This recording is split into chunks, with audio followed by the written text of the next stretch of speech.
14ನೇ ವಚನ.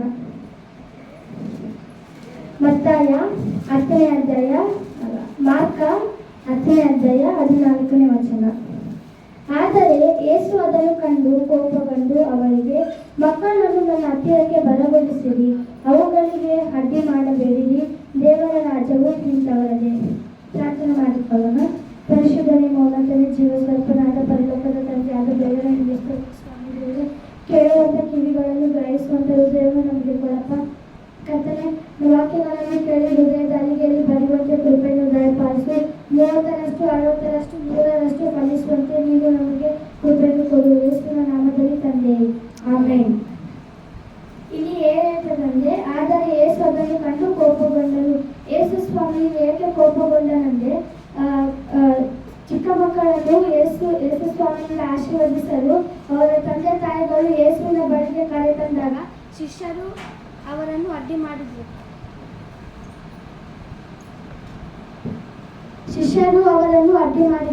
ಬರಬೇಡ್ರಿ ಅಂತ ಅಡ್ಡಿ ಮಾಡಿದ್ರು. ಅವಾಗ ಯೇಸು ಸ್ವಾಮಿ ಅಲ್ಲಿ ಕೋಪಗೊಂಡನು. ಯೇಸು ಸ್ವಾಮಿ ಶರೀರಧಾರಿಯಾಗಿ ಭೂಲೋಕದಲ್ಲಿರುವಾಗ ಸಾಮಾನ್ಯವಾಗಿ ಕೋಪಗೊಂಡದ್ದು ನಾವು ನೋಡುವುದಿಲ್ಲ. ಒಂದ್ಸರಿ ದೇವಾಲಯದಲ್ಲಿ ವ್ಯಾಪಾರ ಮಾಡುತ್ತಿರುವಾಗ ಅಲ್ಲಿ ಒಂದ್ಸರಿ ಕೋಪಗೊಂಡನು. ಮತ್ತು ಇಲ್ಲಿ ಶಿಷ್ಯರು ಅಡ್ಡಿ ಮಾಡಿರುವುದನ್ನು ಕಂಡು ಯೇಸು ಸ್ವಾಮಿ ಕೋಪಗೊಂಡನು. ದೇವರು ಏನಾಯ್ತಾರಂದ್ರೆ, ಅವರನ್ನು ನೀವು ಅಡ್ಡಿ ಮಾಡಬೇಡ್ರಿ, ನನ್ನ ಬಳಿಗೆ ಕರೆತನ್ನಿ, ಪರಲೋಕ ರಾಜ್ಯವು ಇಂಥವರೇ ಅಂತ. ಯೇಸು ಸ್ವಾಮಿ ಏಕೆ ಚಿಕ್ಕ ಮಕ್ಕಳನ್ನು ತನ್ನ ಹತ್ತಿರಕ್ಕೆ ಬರಲು ಬಯಸಿದ? ಯೇಸು ಸ್ವಾಮಿ ಏಕೆ ಬಯಸಿದ ಚಿಕ್ಕ ಮಕ್ಕಳನ್ನು ತನ್ನ ಹತ್ತಿರಕ್ಕೆ ಬರಲು?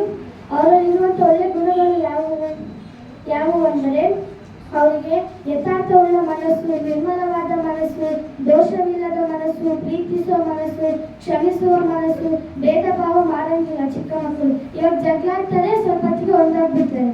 ಅಂಥ ಮನಸ್ಸು ನಮ್ಮಲ್ಲಿ ಇರಬೇಕೆಂದು ಕರ್ತನಾದ ಯೇಸು ಸ್ವಾಮಿ ಬಯಸುತ್ತಾನೆ. ಮತ್ತೆ ಇನ್ನೊಂದರಲ್ಲಿ ನೋಡ್ತೀವಿ ನಾವು, ಇಂಥ ಮನಸ್ಸು ನಮ್ಮಲ್ಲಿ ಇರಬೇಕೆಂದು ಯೇಸು ಸ್ವಾಮಿ ಬಯಸುತ್ತಾನೆ. ಮತ್ತಾಯ 18ನೇ ಅಧ್ಯಾಯ 3ನೇ ವಚನ. ಅವರಿಗೆ, ನೀವು ತಿರುಗಿಕೊಂಡು ಚಿಕ್ಕ ಮಕ್ಕಳಂತೆ ಆಗದೆ ಹೋದರೆ ನೀವು ಪರಲೋಕ ರಾಜ್ಯದಲ್ಲಿ ಸೇರುವುದೇ ಇಲ್ಲವೆಂದು ನಿಮಗೆ ಸತ್ಯವಾಗಿ ಹೇಳುತ್ತೇನೆ.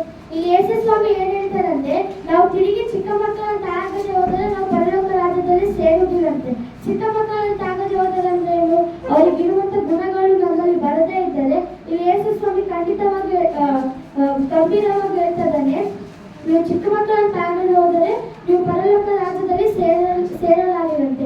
ನಾವೆಷ್ಟೇ ಪ್ರಾರ್ಥನೆ ಮಾಡಿದರೂ, ವಾಕ್ಯ ಹೇಳಿದರೂ, ಕಾಣಿಕೆ ಕೊಟ್ಟರು, ನಮ್ಮಲ್ಲಿ ಚಿಕ್ಕ ಮಕ್ಕಳಲ್ಲಿರುವಂಥ ಮನಸ್ಸು ನಮ್ಮಲ್ಲಿದ್ದರೆ ನಾವು ಪರಲೋಕ ರಾಜ್ಯದಲ್ಲಿ ಸೇರುವುದೇ ಇಲ್ಲವೆಂದು ಯೇಸು ಸ್ವಾಮಿ ಇಲ್ಲಿ ಹೇಳ್ತಿದ್ದಾನೆ.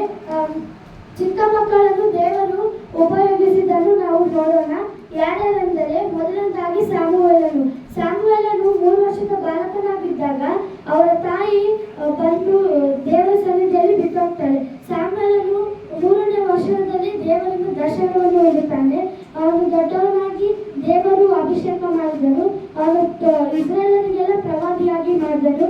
ಸಾಮುವೇಲನು ಹೇಳಿದ ಒಂದು ಪ್ರವಾದನೆ ಆದರೂ ಬಿಟ್ಟು ಹೋಗಲಿಲ್ಲ. ಆತನು ಸೌಲನನ್ನು ರಾಜನಾಗಿ ಅಭಿಷೇಕ ಮಾಡಿದವನು ಸೌಲನು.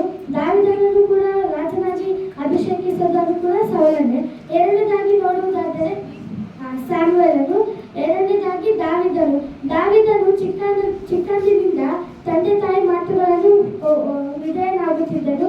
ಆತನು ಅಡವಿ ಬೆಟ್ಟಗಳಲ್ಲಿ ಕುರಿಗಳನ್ನು ಮೇಯಿಸುತ್ತಾ ದೇವರಿಗೆ ಸ್ತುತಿಗಾನವನ್ನು ಅರ್ಪಿಸುತ್ತಿದ್ದನು.